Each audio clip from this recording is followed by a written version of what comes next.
আলোচিত ১১ দলীয় জোট থেকে অবশেষে সরে দাঁড়ালো খেলাফত মজলিস। দলীয় জোট থেকে আজ শনিবার এই তথ্য জানানো হয়েছে। রাজধানীর পুরানা পল্টনে খেলাফত মজলিসের কেন্দ্রীয় কার্যালয়ে বসে দলটির মজলিসের শুরার বৈঠক, আর সেখান থেকে আসে এই ঘোষণা।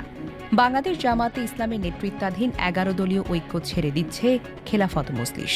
সিদ্ধান্ত অনুযায়ী এখন থেকে জোটের কোনো কর্মসূচিতেই আর অংশ নেবে না দলটি।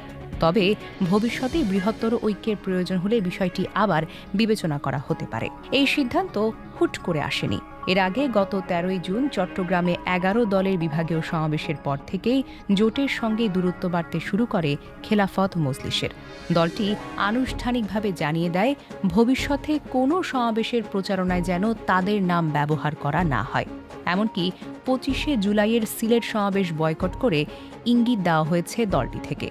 জোটে তাদের ভবিষ্যৎ নিয়ে তৈরি হয়েছে চরম অনিশ্চয়তা। খেলাফত মজলিসের নায়েবে আমির মাওলানা আহমদ আলী কাসেমি জানান, জাতীয় নির্বাচনে ১১ দলের একটা সমঝোতা হয়েছিল, যাতে তারাও ছিল, কিন্তু বেশ কয়েকদিন ধরে জোটের কোনো কর্মসূচিতেই তারা অংশ নিচ্ছে না।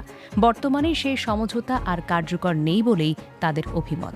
এই ভাঙন অবশ্য প্রথম নয়। জামায়াতের একক আধিপত্য ও সিদ্ধান্ত চাপিয়ে দেওয়ার অভিযোগ তুলে ইতিমধ্যে জোট ছেড়েছে খেলাফত আন্দোলন এবং ইসলামী আন্দোলন বাংলাদেশ।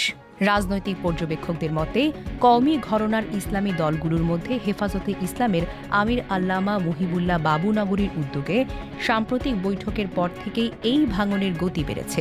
তবে মাওলানা মামুনুল হকের নেতৃত্বাধীন বাংলাদেশ খেলাফত মজলিস এখনও জোটেই রয়ে গেছে। একের পর এক শরিক দলের প্রস্থানে স্পষ্ট হয়ে উঠেছে যে জামায়াতের নেতৃত্বাধীন এই ঐক্য এখন গভীর সংকটের মুখে।